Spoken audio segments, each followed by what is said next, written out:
Uma pesquisa da Fundação Getúlio Vargas mostra que crianças e jovens dedicam menos horas às aulas remotas e quanto mais pobre é o aluno, menos ele se dedica aos estudos. O IBGE mostrou que a desigualdade aumentou no Brasil no ano passado. De toda a renda do país, 40% estão concentrados nas mãos de 10% da população. Nosso país figura ao lado de México, Emirados Árabes e África do Sul, entre os lugares do mundo onde a desigualdade de patrimônio e renda é mais severa, segundo um estudo publicado recentemente.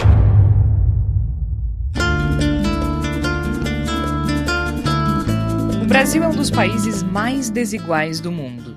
Segundo o Laboratório das Desigualdades Mundiais, a metade mais pobre da população só ganha 10% do total de renda de todo o país. Além da desigualdade de renda, no entanto, o Brasil ganhou fama por seus dados de discriminação étnica, de gênero, de orientação sexual, contra PCDs, pessoas em situação de rua e privadas de liberdade. Eu sou Tércio Sacol. E eu sou Georgia Santos. E esse é o Caminhos da Psicologia no Brasil. 60 anos de profissão. Um podcast da Comissão de História e Memória do Conselho Regional de Psicologia de São Paulo.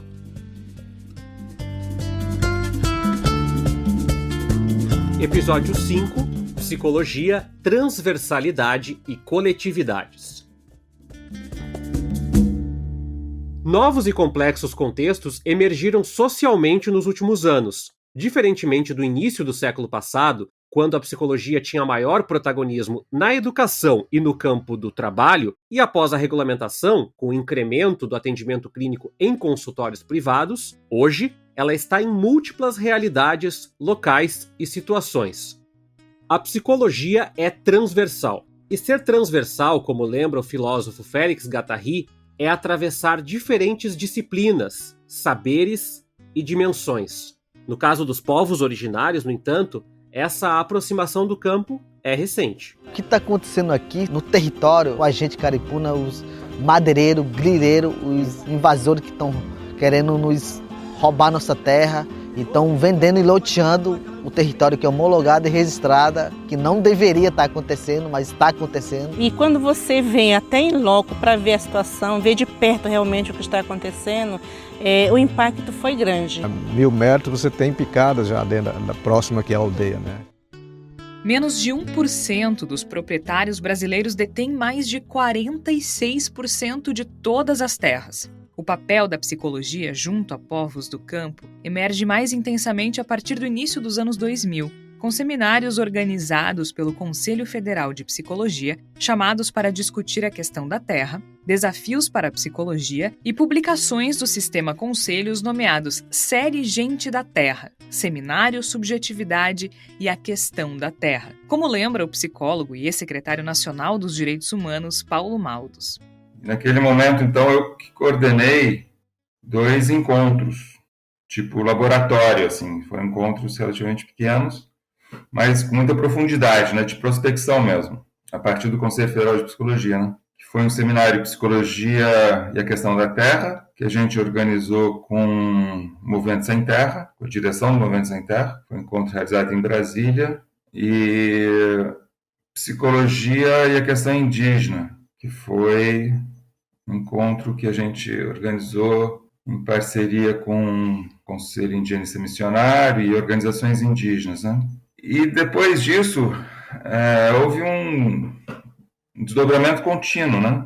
Porque cada vez mais psicólogos foram atuando nas políticas públicas, cada vez mais universidades federais, né? Principalmente, passaram a ter áreas da psicologia que dialogavam com a antropologia, dialogavam com a sociologia, dialogavam com a questão do compromisso social, com a questão política mais ampla, de projeto de país. As psicólogas profissionais passaram a participar de tudo isso, né? Passou a ter uma sinergia, né? É a partir deste contexto que organizações indígenas e de luta no campo ganham força. Mas não apenas. Paulo Maldos lembra que nestes grupos de povos originários constam mais de 100 categorias, como os ribeirinhos, pescadores, quilombolas, povos da Amazônia, etc. Assim, cresce a diversidade de olhares, leituras e métodos de trabalho, para além dos padrões europeus importados. Da sociedade brasileira, e particularmente aqui no nosso tema dos povos do campo, da psicologia, aí com suas determinações territoriais, culturais, né? Passa a se apropriar da psicologia e fazer com que ela seja submetida também a um critério de verdade, né? E de uso e de serviço para os nossos povos, né? E então esse processo passa a ter bastante desdobramentos, né? Então, e é isso, esses processos fazem com que a gente pense mesmo, né? Repense a psicologia a partir de subjetividades que são culturalmente e territorialmente produzidas, né? Determinadas, né? Então a gente tem uma diversidade aí de formas de ver o mundo, formas de se relacionar, né? Com essas culturas, com essa diversidade toda, né? Fica um desafio aí para pesquisa, para atuação, principalmente a partir das políticas públicas. A gente tem, por exemplo, o SUS, né, o famoso SUS, né, Sistema Único de Saúde, né, e a gente tem a CESAI, que é um subsistema específico de saúde para os povos indígenas, né, e que emprega psicólogos, né, também. É a partir deste momento que se constrói um desafio para psicólogos e psicólogas que atuam na política pública de saúde indígena e de outros povos originários.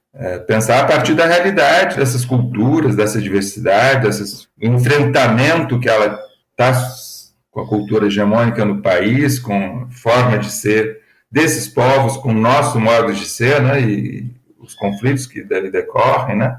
Então, fica um desafio para a psicologia se repensar, né, como ferramenta, como instrumental, como pesquisa, a partir dessas realidades concretas, culturalmente diversificadas, territorialmente determinadas, né, definidas. Fica aí um grande desafio para o pensar a psicologia, né, e no serviço público. Essa concepção de que a psicologia deve estar a serviço da sociedade, né, como tal, e particularmente dos seus setores mais frágeis, mais invisibilizados, né? E a gente sofreu esse golpe, mas a gente vê uma reação desse nosso campo bastante saudável, sabe? No entanto, é impossível pensar as subjetividades que Paulo Maldos cita sem discutir a importância de uma reforma agrária que democratize o acesso à terra e às oportunidades, mudando as condições de dependência. Bom, sobre essa questão da terra, do olhar sobre a terra, sim, o modelo hegemônico da nossa sociedade, né? E as elites que comandam esse modelo, o olhar sobre a terra, o olhar de apropriação, como mercadoria apenas, né? Então, o agronegócio é o maior símbolo disso, né? Eles olham a terra como algo a ser esgotado para a exploração econômica imediata, né?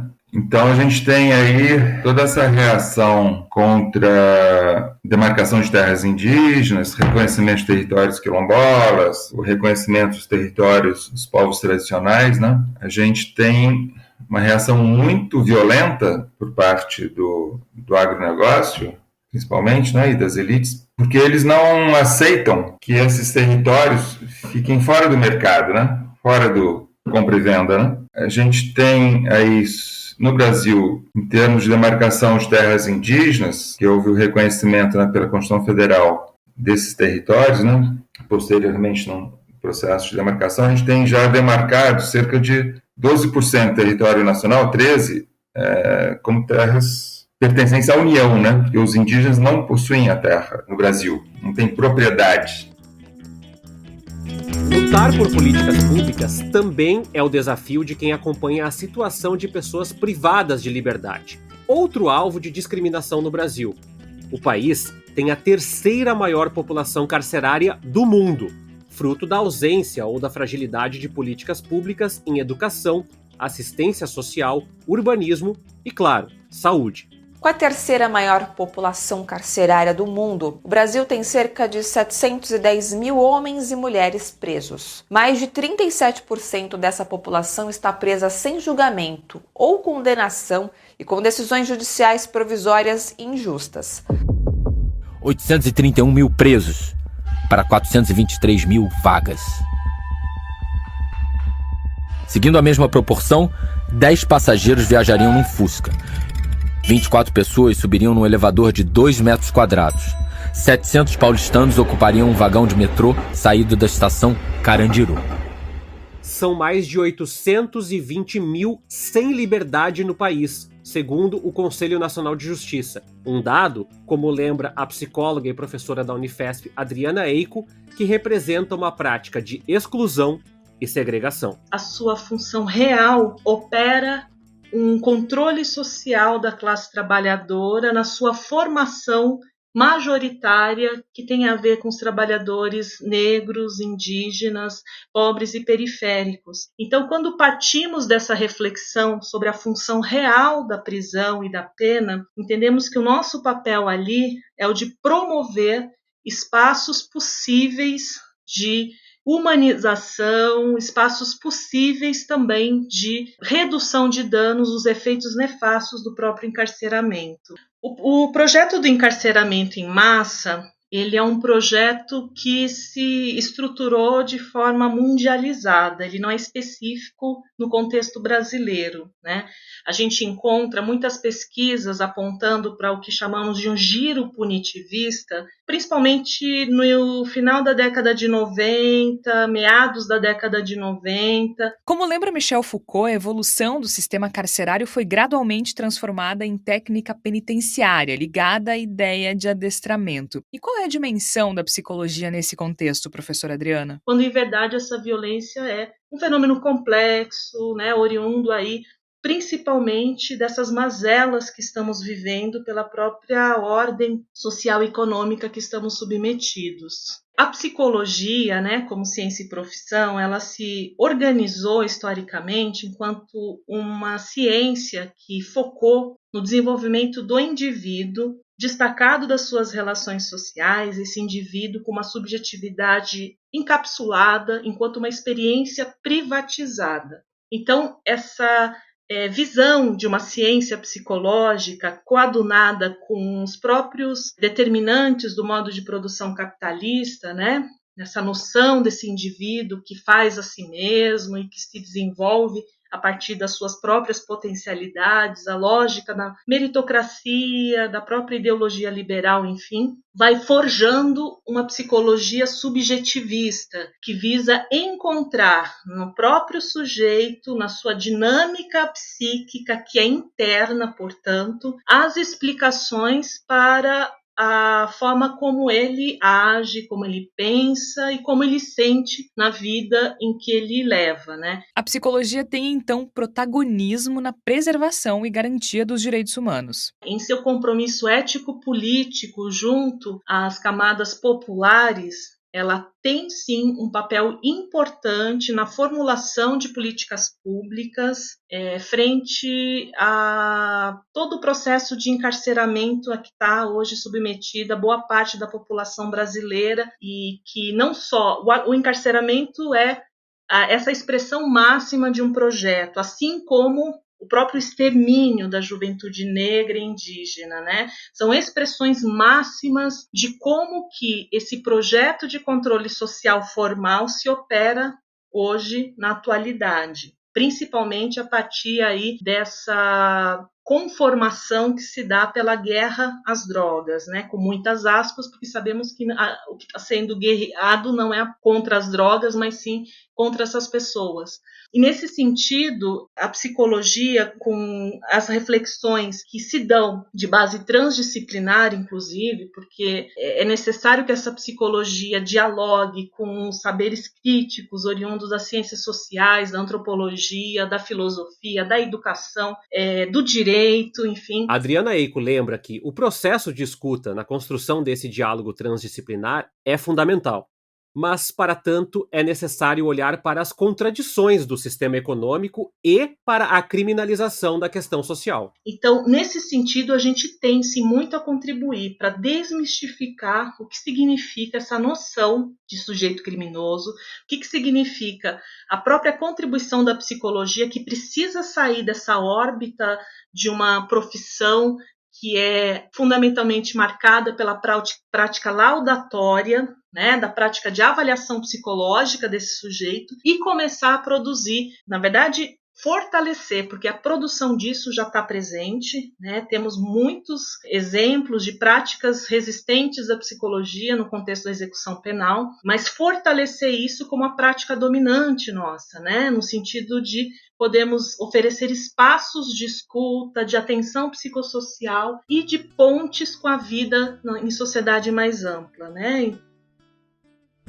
Essas contradições das dinâmicas políticas, econômicas e sociais também explicam o contexto onde milhares de pessoas não contam com acesso à moradia, saúde ou alimentação. No caso das pessoas em situação de rua, ainda que existam censos e levantamentos, nenhum é preciso ou consegue verificar na totalidade a condição das pessoas. Trata-se de um grupo heterogêneo, que possui em comum a pobreza extrema, os vínculos interrompidos e a falta de moradia convencional regular. Eu acho que diversos olhares compõem a diversidade desse tema, né? Inclusive a diversidade de pessoas que estão na rua, que é uma população bem heterogênea, sabe assim, tem com histórias diferentes, com percepções diferentes, com vivências diferentes, mas são vistas como uma população homogênea, né? Então, se você vai na região da Luz, vulgo Cracolândia, todo mundo ali é nóia, né? Se você vê de longe.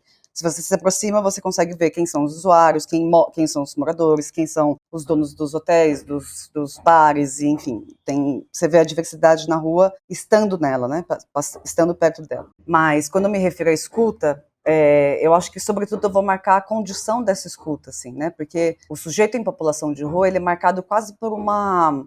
Ele é marcado por uma disposição simbólica, né? Então, claro, de fato tem uma coisa material aí que... Pô, você mora na rua e isso é o ícone, assim, de tá sem nada, né? Tá sem nada, tá sem roupa, tá sem isso, tá sem dinheiro. E aí vira um ícone de que essa pessoa tem uma disposição simbólica absoluta. Então, automaticamente, a pessoa em situação de rua, ela vira uma pessoa que necessita de tudo, assim. E uma pessoa que necessita de tudo e não tem nada, quando você escuta uma pessoa como essa e coloca essa pessoa nesse lugar, já tem problemas, né? Porque daí você tira automaticamente as capacidades que essa pessoa pode ter. Essa é Raona Martins, doutora em psicologia e que atua com territórios vulnerabilizados. Um dos problemas, como ela relata, são as políticas públicas pensadas, muitas vezes, de forma unilateral, sem considerar subjetividades e escolhas das pessoas afetadas. Porque eles falam assim, pô, albergue, isso, aquilo, tô cansado de albergue, tô cansado disso, tô cansado daquilo outro. E aí, quando você se coloca a escutar uma pessoa fazendo uma pergunta, sei lá,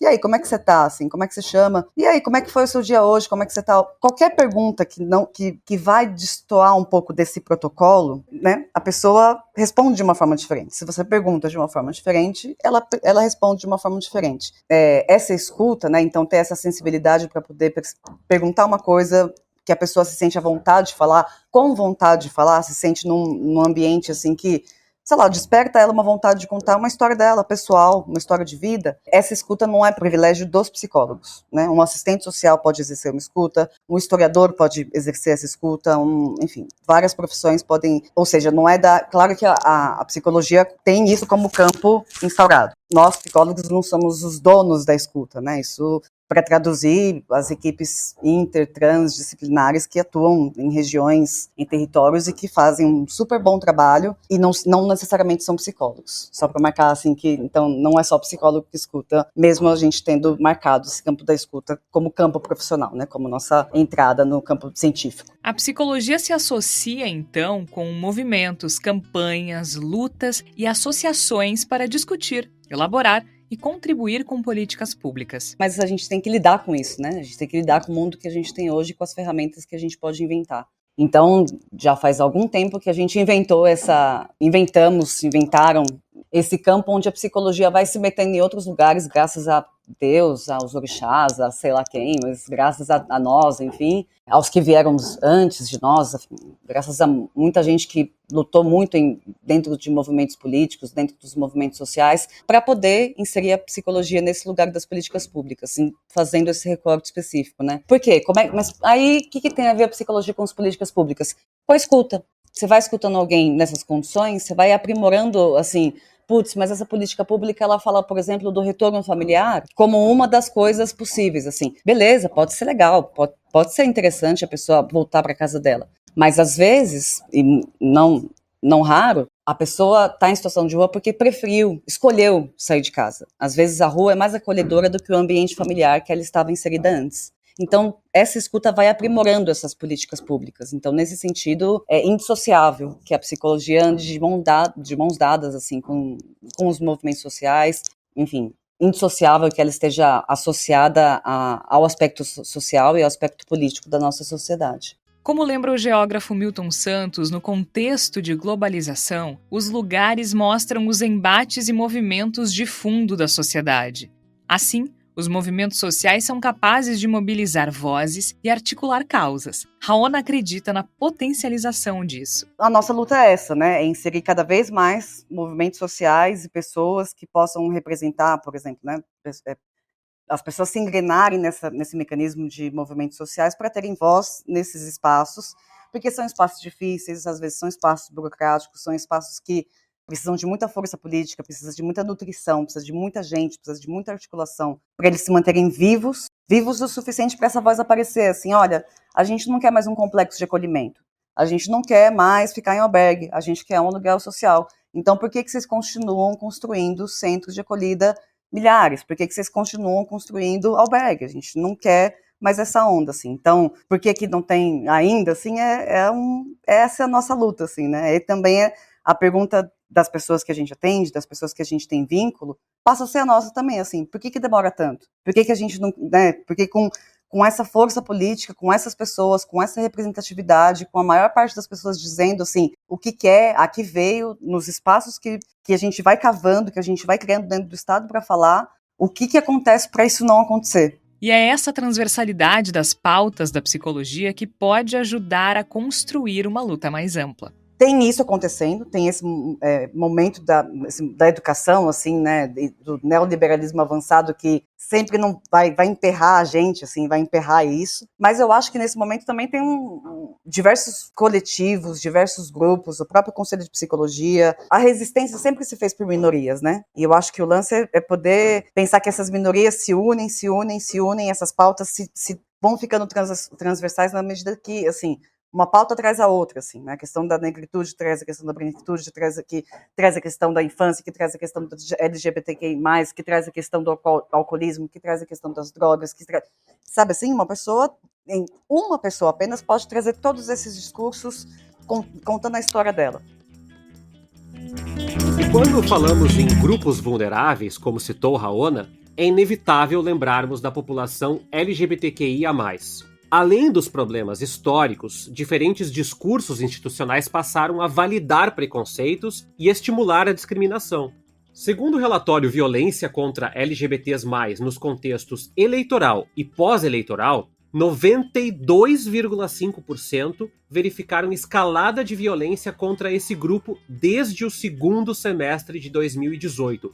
Essa discriminação é algo com que os grupos LGBTQIA+, convivem há décadas. A bibliografia sobre o movimento homossexual no Brasil existe desde a década de 40, mas o psicólogo e doutor em medicina Raymond Bortolozzi recorda que é a partir da década de 70 que a organização ficou mais evidente. Você vai ver essas teorias de fora sendo trazidas para cá, né? Um dos exemplos bem grandes que eu tive o prazer de estudar foi a revista Rose.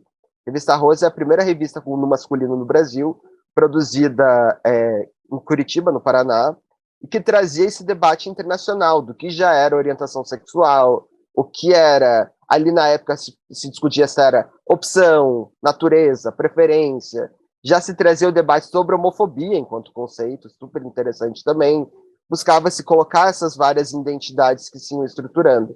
É interessante que o movimento homossexual registra isso como a Rose, como uma das formas de consumo do público homossexual, né? Esse grupo que progressivamente foi virando uma comunidade que se identificava nacionalmente enquanto homossexuais. Lembrando que aqui a gente está incluindo as lésbicas, está incluindo as travestis junto, né? As questões, querendo ou não, sobre psicologia, sobre essa formação, sobre saúde, por mais que por uma vertente buscava ter a patologização, o movimento homossexual e essas produções dessa mídia homossexual brasileira tentavam debater justamente no âmbito internacional, se ter o debate da despatologização, né? No Brasil, vale lembrar que desde 1830 a homossexualidade em si não era um crime. Você tinha outras formas de punição, como atentado ao pudor e outras legislações. Mas no campo da psiquiatria, da psicologia e da saúde, a patologização durou até 85.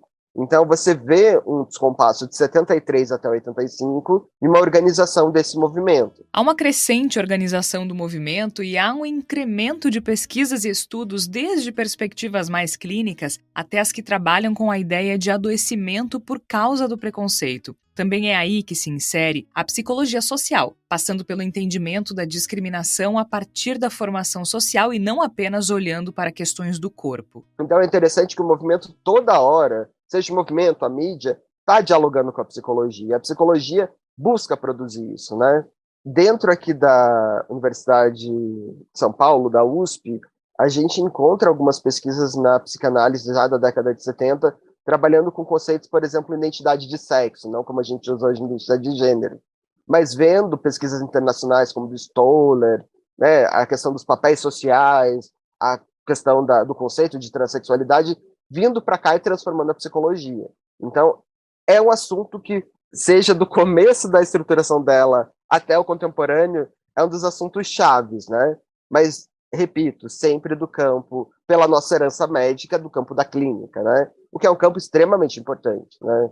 Mas ainda existe uma hegemonia muito maior de um olhar clínico sobre a homossexualidade do que um olhar psicossocial, um olhar dentro da psicologia social. E um momento-chave muito importante, o movimento fez esse debate junto com as instituições da psicologia. Era uma estratégia do movimento esse debate com os profissionais e com as profissionais, desde o começo, porque era visto como a parte médica, a parte psicológica, como estratégias de tirar o preconceito, né? E que isso amenizaria o sofrimento e, principalmente para a primeira onda do movimento, possibilitaria uma afirmação homossexual, né? O viver livre. Grande parte do movimento, diferente daquele da década de 90, que é sair do armário e estar a público, a afirmação homossexual desse primeiro tempo é a afirmação do seu próprio desejo. Eu lidar, dentro de uma sociedade extremamente preconceituosa, com, né, o que é esse desejo, essa prática e essa homofobia que eu sou. Raymond analisa que a epidemia de HIV/AIDS também é um marco na organização dos movimentos da comunidade LGBTQIA+. Em paralelo, movimentos como o da reforma sanitária e a luta antimanicomial avançam, transformando a realidade e a própria psicologia. Uma parte dessa representação aparece no jornal homossexual Lampião da Esquina, que circulou entre 78 e 82 no contexto da imprensa alternativa. Mas outra publicação foi vital, tanto na perspectiva científica quanto política. Na década de 80, virada de 70 para 80, a psicologia organizada lançou uma revista chamada Radice, que era uma revista que buscava mesclar a produção acadêmica, o que estava sendo debatida teoricamente na psicologia, a parte de intervenção, de trabalho, de prática, e a política na época, né? A Radice traz várias dessas questões, né? Da luta feminista, da luta antimanicomial, da reforma sanitária, etc. Essa revista, no começo da década de 80, vira uma revista chamada Prazer e Luta. E aí traz uma coisa que é super interessante, porque vai também radicalizar para o debate do corpo, que vai trazer, para eu falar dessa experiência subjetiva, eu tenho que falar atravessado pelo meu corpo. E isso tem a ver com prazer, a gente não pode esperar anos de revolução para mudar a sociedade, e ao mesmo tempo, a luta tem que ser prazerosa e pensar o agora. Isso vai dialogar muito com a epidemia de HIV/AIDS também. E isso também transforma algo que eu acho incrível, que é a própria escrita ensaística dentro da psicologia. Nesse jornal é uma expressão disso, né? Que vai se falar basicamente o seguinte: a teoria é crua lá dentro da academia, eu tenho que pensar a teoria, pensar a psicologia como ciência, como teoria e prática, atravessada no cotidiano, atravessada na política. E para isso, a escrita é uma política. Então, a escrita tem que ser também artística, poética, tem que te afetar.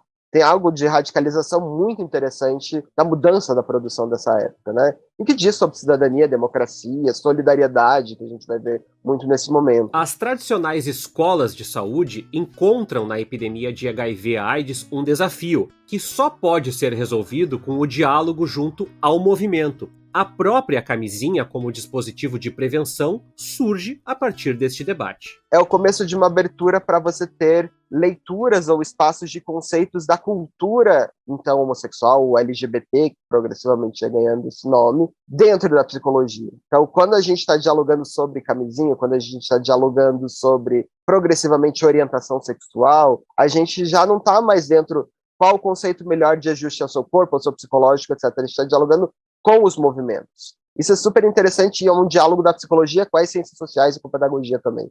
Quando você tem a hegemonia, por conta da epidemia de HIV/AIDS também, dentro do movimento homossexual, da defesa da orientação sexual como categoria, é justamente isso. Você já está colocando ali a importância da autoafirmação dos grupos como o que é a orientação deles. É a partir desses marcos que movimentos e coletivos passam a instrumentalizar a psicologia, seja a partir de convergência com áreas de pesquisa ou operando através de manifestações, demandas e apontamentos. Assim, movimentos como o feminista, o LGBTQIA+, e o negro são determinantes para a construção de políticas públicas em saúde e até para o SUS no Brasil. A partir da década de 2000, há uma ocupação de espaços, transformação gradual das lutas nas universidades. Mas é a partir da década de 2010 que parte dessas conquistas se torna mais visível, inclusive nas políticas públicas. É profissional que atua nas políticas públicas a ter outras concepções, né? Aí, década de 2010, a gente tem uma eclosão de temáticas, né? A questão do nome social, a questão do acesso, que vai ser no final da década de 2000, das cirurgias de redesignação sendo debatidas, debate sobre o acompanhamento psicológico e médico, psiquiátrico para essa regulação, né? Então, é super interessante quanto se amplia isso, né? Você tem a produção já de encontros nacionais de psicologia LGBT, que é super interessante pensar esse conceito. Nossa, a gente está encontrando, né, na década de 2010, pela primeira vez, uma psicologia que se reivindica LGBT. Nesses encontros ainda era uma questão: o que significa ser uma psicologia LGBT. A psicologia LGBT é uma psicologia que atende público LGBT, é uma psicologia que tem uma epistemologia que pensa a cultura e produções LGBTs. O que é exatamente? Pelo menos uma dessas letras do movimento LGBTQIA+, no entanto, tem suscitado reflexões urgentes diante da violência no Brasil. O país é o que mais mata pessoas trans, segundo dados da Associação Nacional de Travestis e Transsexuais. A psicóloga trans, Júlia Bueno, analisa que, embora quando se fale de discriminação haja um apelo por respeito, há barreiras que começam ainda na formação desses profissionais. Eu lembro que quando eu estava me formando, isso não foi falado durante a formação. Acho que a gente parou um dia para falar sobre homossexualidade e acho que 15 minutos de uma aula para falar sobre transexualidade. Isso pensando num curso que tem 5 anos de duração, né? Uma carga horária bastante grande. E não foi falado dentro da formação. Então eu tive que buscar muita informação fora. E hoje em dia eu passo replicando essa informação, assim, né? Eu faço formações, faço palestras, trabalho com consultoria, e a gente vê que as pessoas têm muita vontade de auxiliar, mas incorrem nessas violências, né? Coisas básicas sobre respeitar o nome social da pessoa, né? Nem sempre nós, pessoas trans, conseguimos mudar os nossos documentos, porque por mais menos burocrático que seja hoje em dia, custa dinheiro, né? Então nem todo mundo tem renda. A gente é o país que 90% da população trans sobrevive da prostituição, do subemprego e do tráfico de drogas, né? Mas há outras violências simbólicas enfrentadas a cada dia e que a psicóloga Júlia Bueno alerta podem ser evitadas. Então essas questões de respeitar o nome social, permitir que essas pessoas acessem o banheiro de acordo com a sua identidade de gênero, né? Não revitimizar como se a transfobia que essa pessoa sofre fosse uma responsabilidade dela de superar, né? Como se a pessoa trans tivesse algum poder de superar o preconceito que lhe é imposto, né? De não focar também como se todo o sofrimento que essa pessoa trans tem fosse decorrente da sua transexualidade, né? Como se ser trans fosse algo que lhe faça sofrer. E um grande clássico, né, que às vezes a gente é muito enxergada como quem nasceu num corpo errado, né? E hoje em dia a gente afirma o oposto disso. Nós não nascemos no corpo errado. Tá tudo bem com o nosso corpo. Temos que ser felizes e completas. Se quisermos fazer alguma mudança no nosso corpo, acho que qualquer pessoa faz, independente de ser trans ou não, né? Nós, pessoas trans, não somos as que mais fazem cirurgias plásticas nesse país. Muito pelo contrário, né? Além disso, essa violência não é simétrica. Enquanto cada vez mais pessoas trans brancas estão acessando as universidades, o assassinato das pessoas trans negras cresce, Júlia defende que a psicologia atue atenta a esse recorte social. E aí a gente vê que as pessoas trans que estão entrando na universidade, acessando o ensino superior, elas são geralmente pessoas brancas de classe média. E as pessoas trans que estão sendo assassinadas são as pessoas negras. As pessoas trans que são assassinadas, 70% dos assassinatos são das pessoas negras. Né? A gente não pode alienar esse dado. O discurso do movimento trans precisa cada vez mais assumir essa posição antirracista, de entender que existe, de fato, um destino diferente para se esse corpo é branco ou não. Né? Então a gente ainda vê que para essa população ela não está conseguindo nem sair do ensino fundamental e médio. A história que a gente ainda se vê repetir todos os dias são de pessoas trans que com 14, 15 anos começam a demonstrar algum sinal de incompatibilidade de gênero, né?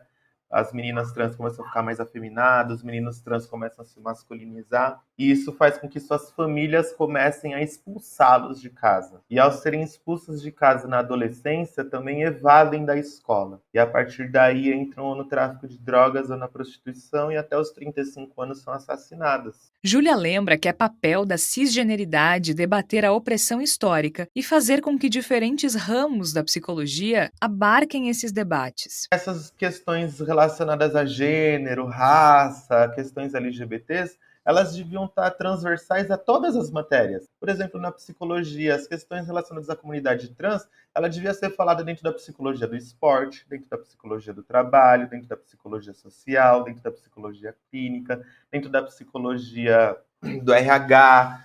Todas as áreas são transversais e vão ter suas questões em relação a gênero, raça e sexualidade no Brasil. Afinal, isso é um tripé de opressão no Brasil, né?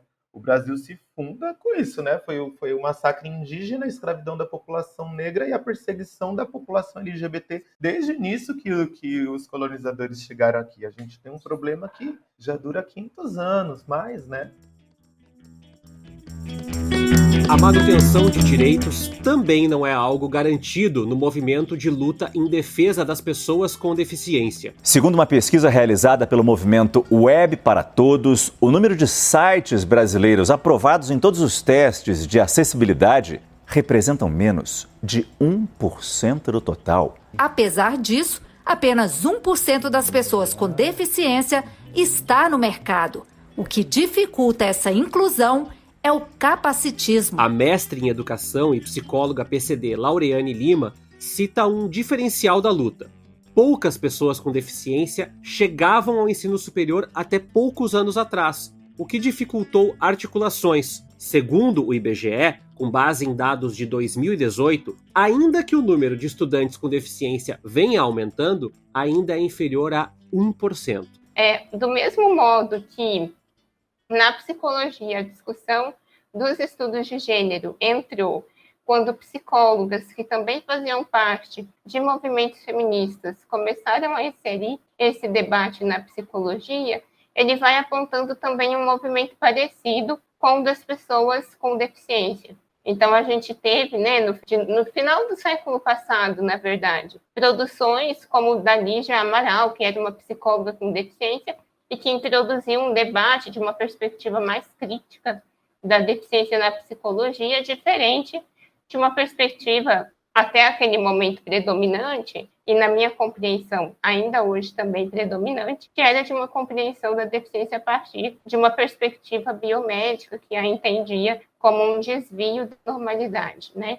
Entretanto, apesar, né, dessas conexões, aparentemente não era a psicologia como um todo que estava aderindo a uma concepção crítica da deficiência, mas era a emergência de alguns profissionais e pesquisadores que começavam a pautar a discussão da deficiência em uma perspectiva crítica. Diferente do que aconteceu com o campo dos estudos de gênero, as discussões feministas e tudo mais, na discussão sobre deficiência, a abertura não foi tão ampla assim. Muitas das pesquisas sobre PCDs, historicamente, são influenciadas pela perspectiva das ciências naturais, com uma visão da deficiência como um desvio do padrão normal. No entanto, é preciso reconhecer que outros marcadores constroem a subjetividade dessas pessoas e entender que as violências no capacitismo acontecem de forma nem sempre explícita. O modelo biomédico vai pautar um padrão de normalidade considerando apenas a funcionalidade biológica, como se, na imaginação de quem compreende pelo modelo biomédico, a capacidade do ser humano fosse determinada exclusivamente por uma condição biológica, desconsiderando que tanto a capacidade quanto a incapacidade são, na verdade, construções sociais a depender do contexto em que essa pessoa está inserida e tudo mais. Então, pensando nisso na psicologia, sim, existe uma influência da nossa história, nós recebemos ainda muita influência do modo de se compreender os fenômenos humanos a partir de uma perspectiva das ciências naturais. Acho que esse é um ponto. Um outro ponto, como eu disse, a baixa entrada de pessoas com deficiência no ensino superior, o que poderia produzir um tensionamento no modo como se produz pesquisa sobre deficiência dentro da psicologia e como se pensa intervenções também, pensando no usuário, cliente ou paciente com deficiência, enfim. E quando eu disse que, na minha visão, ainda há uma predominância do modelo médico, é porque quando a gente olha a matriz curricular dos cursos de psicologia de várias universidades, não existe ali, existem algumas exceções, mas na maioria não há um momento para se discutir deficiência numa perspectiva crítica. Lauriane aponta que para mudar o cenário são necessários diferentes elementos que envolvem não apenas a formação de mais psicólogos e psicólogas PCDs, mas um olhar distinto para a prática profissional. Um ponto de partida interessante seria inserir nos cursos de psicologia e não só em algumas iniciativas individuais, como existe, por exemplo, na Universidade Federal de Santa Catarina, inserir uma disciplina de estudos feministas da deficiência. Porque inserindo uma disciplina dos estudos feministas da deficiência, que é uma outra perspectiva de compreensão da deficiência, que vai entendê-la como um marcador social que, em um contexto capacitista, será produtor de opressão e de restrição de participação de pessoas com deficiência, entendendo o impedimento corporal como mais uma das marcas, como tantas outras, que constroem a subjetividade das pessoas, e entendendo que justamente por isso a deficiência não é uma totalidade da vida de nenhum sujeito. A experiência de uma mulher com deficiência é muito diferente da experiência de um homem com deficiência. A experiência de uma pessoa com deficiência de classe média alta é muito diferente da experiência de uma pessoa com deficiência que vive na pobreza ou na extrema pobreza. Então, inserir os estudos feministas como uma disciplina obrigatória nos cursos de psicologia seria, na minha visão, na minha leitura, um bom ponto de partida para alterar o modo como a formação das psicólogas e dos psicólogos tem acontecido atualmente. Para além disso, a formação é necessária, mas não é suficiente. Para além disso, a gente precisa do fortalecimento das políticas públicas em todos os âmbitos, e do avanço na construção de políticas, porque hoje a gente vive um momento em que, se não nos tirar nenhum direito, já está bom, como as coisas estão complicadas, Mas, para além disso, a gente precisa avançar na construção de políticas. A constituição de uma nova realidade para minorias cabe também às psicólogas e psicólogos que compõem o atual contexto. A luta junto aos movimentos sociais é por um futuro da psicologia cada vez mais transversal, comunitária e interdisciplinar.